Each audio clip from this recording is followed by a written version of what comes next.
Throughout history, a shiny red apple has always meant thank you to a great teacher. KHOU is excited to honor a deserving teacher each month with the Red Apple Award. Have a great teacher you think should win? Go to greatdayhouston.com to tell us why they've made a difference.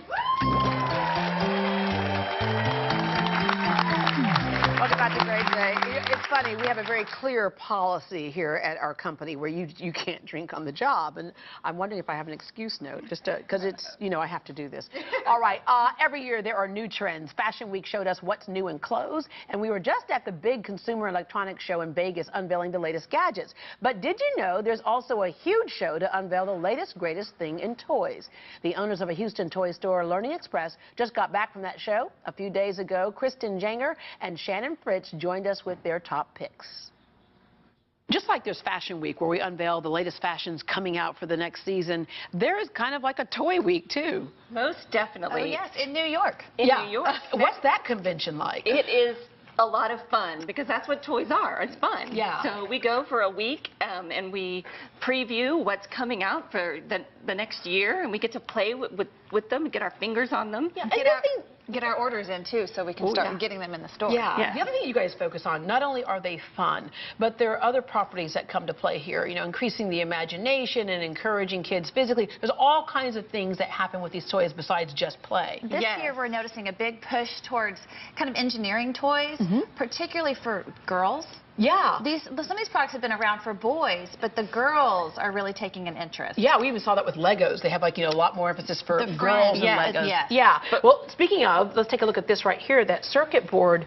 And you're right. Oftentimes we thought the little boys were the scientists, the little girls did, you know, we had the easy bake oven. Right. But now we realize that, you know what, girls need to be in science too. That's right. Your Girls daughter loves this one right science, here, right? And Snap Circuits, you know, the package may not be pink, but what's inside most definitely can appeal to girls. And so what we have here is part of the Snap Circuits Light set. Yes. So there are projects in this book. There's over 180 projects that you do just this here? Yes. Wow. This is project 4. This is project number 4 in the book here, which is the light show. Turn it on right here. We've Okay. got a switch. And then see how we put together all the circuits. And I was reading through here. I just brought this home for my daughter. I hadn't tried it out for my daughter. Kristen kept telling me to, that she would love it, and she did. And I've learned so much. But the wires and the circuits kind of carry the energy through it, the electricity, much as pipes do or water. Yeah. And that's what the kids can take This from is probably what Bill Gates had when he was a kid growing up. Yeah. Right here. And look what happened with that guy. Yeah. Look what happened with him. So this is very cool. But it's also important, as we always say, girls aren't as much in the sciences as boys are. Today that is changing, and things like this can kind of stimulate that. That's right. This game right here is kind of one of those science games, too. Yes, it's also kind of based on the circuit concept. And what the child does is they pick out these puzzle cards, and there are 8 pieces. And what they're trying to do is complete the circuit. So some pieces are already labeled, like this one here is labeled, so I know that piece snaps on here. I'm going to finish our circuit here with this piece, and So cool. So once you complete it, you can get, You get lights and sounds. you get lights and sound. Okay, so that encourages patience and then completing Well, something. and they progressively get more difficult, don't Yes. they? So fewer and fewer pieces are shown how to do it. You have to figure it out. Yeah, Okay. so there's up to 40 different challenges in this one box. Wow, okay. So that's That'll keep them busy on the road trip to Grandma's this spring break. All right. Tegu blocks. We are loving these, and we were saying, what took so long to put a magnet in a wooden block? And that's what this is. This is a twist on an old favorite. These are beautiful wooden blocks, but they are magnetic. And so it really gives the child many different options for building and playing. There are also wheels that come on and that are magnetic and snap on, so they can build moving objects. And we're just really impressed with this particular company. Yeah. They're producing all of the products in Honduras. So they are creating jobs, planting trees, and giving back to the schools in that country, and then producing just a beautiful, beautiful product that... And you can see here with the packaging, you can see the magnet is there, you know, so that the parent can learn about it before they even purchase it. But And kids are amazed by magnets. I think adults are amazed by magnets. I still don't understand how that all works. Look, it's a little llama, everybody. Yeah. Look at that. Kristen built that for us. Yes.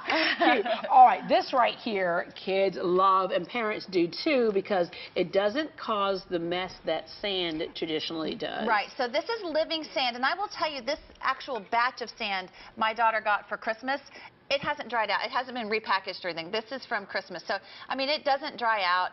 It has these antibacterial qualities to it, so it's not, you know, going to be bad for you. And it's gluten-free, should you eat it. Which, you know, that's a good thing to check It with. A is. lot of toys, to make sure that they don't have the lead-based paints or any of those Right. other things in them, that if the children have a tendency to want to eat on their toys or chew on them, hard to it's quit not playing toxic. with. Yes, it is. It's very, you just want to, it's very zen for the adults. I'm sorry, it is. And I will tell you, it was a really hot product in our fourth quarter. So the vendor has come out with new sets. And there's going to be a dinosaur set. And we've even learned recently they're going to be coming out with neon sand. Yeah, that's what we're excited So about. pretty soon you're not only going to have sand, but it's going to be in colors. Yeah, and the good thing is, you know, my son had this and it says it doesn't make a mess, and I was like, let me see, but it really doesn't. And if there's a couple pieces that fall on the floor, it sweeps up easily. You don't have those little sand grains that you're finding for the next 10 years on your floor. Yes. So this is really cool This for stuff is that. awesome, yes. All right, what's your next And toy? then, well, we kind of put together a few toys just in the theme of Valentine's Day coming up. For boys, you know, it's hard. A lot of Valentine's stuff is pink and red, and they don't love it. But this solar car kind of keeps in theme with our The science toy. science, right? And this actually, it's a solar car, but this particular kit actually builds 5 different projects. So there's a gyrocopter, a solar jet, a wind machine, and a helicopter, all in this one box. What I just heard you say is it keeps them busy for a while. Yeah, it keeps them busy. And so this is a great item. It's red. It could shine for Valentine's Day. This is pretty cool, and that is for ages 5 and up. And it's kind of, back in the day, we would take tissue paper on the end of our pencil and stick it in and make a pattern. So this comes with the pre-cut fabric like have her this do it and here. a little I'll hold it. puncher. And if you'll take this, You can you punch got to it put in the here. sand down. Oh, yeah, look, wait, I'm doing my little, gotta put okay. the sand All right, but look, down. I was doing my little Valentine thing with the sand. Okay, look at that right there, yeah, I thought that was, look how cute that was. Okay, so this right here. You lay it over, like number 5 here, and you're going to punch it in. Okay. And you make a little creation. Now, I will say this is just a great little travel toy. We took it on a road trip this how summer, cute. and my 5-year-old actually did this one. Well, you know, a lot of you have a whole section of toys that make great gifts too, because you well, know this how is many a great times. price point for a birthday party. Yeah, that you have the birthday party that comes up, or you want to give your teacher a gift, and so you can make these things, say you made it, and they've made them so much nicer now that you would actually want to keep the gift that was made. All right, ladies, thank you very much. I'd love to go with you to that next convention. Oh, come on. Come on. We're fun. We are fun. And for more information on the toys you just saw, you can log on to greatdayhouston.com. Well, in our studio audience today, we have Bob Stokes. He's the president of the Galveston Bay Foundation. What do you all have coming up? We have a couple big volunteer events coming up. On February 22nd, we have something called Abandoned Crab Trap Removal, where we have volunteers come out to Galveston Bay, in Anahuac in this case, and help us remove crab traps from the water. Then on March 29th, we have something called Trash Bash. We're down at the Armand Bayou site, and we have over 600 or 700 volunteers that help us come out and pick up trash on Armand Bayou. Yeah, and you think pick up trash, but you actually managed to make it fun to get together and do this. It's fun. We send volunteers out in kayaks to help pick up trash from the water itself. We have volunteers around parks over there. Lots of really fun things going on. Yeah. And then we've got something really fun in April for Earth Day called Give 5 to Conserve Houston. And that's when we're working with some other nonprofits and some retailers for them to give us 5% of their profits on April 26th to help us implement our mission along with the missions of all these other great nonprofits in Houston. Yeah, and the great thing is the foundation is there to help just kind of improve and keep the quality of life down in Galveston. Yeah, and just water quality, absolutely. We want to make sure we have clean water in Galveston Bay so we can fish and swim and boat and kayak and birdwatch and go down and watch the sunset on the shore of Galveston Bay without having to worry about the water being clean or dirty. Well, thank you very much. You know, I saw you staring at my dark chocolate here. Guy Stout actually brought some dark chocolate for everyone in the audience. So, yeah, so keep your eyes off mine. But anyway, thank you very much for what y'all are doing down there. It's such a jewel in this area. Thank you. We want to take your career to new heights, but not sure where you'll land? You can accelerate your education without leaving the Houston area. Details on how coming up next.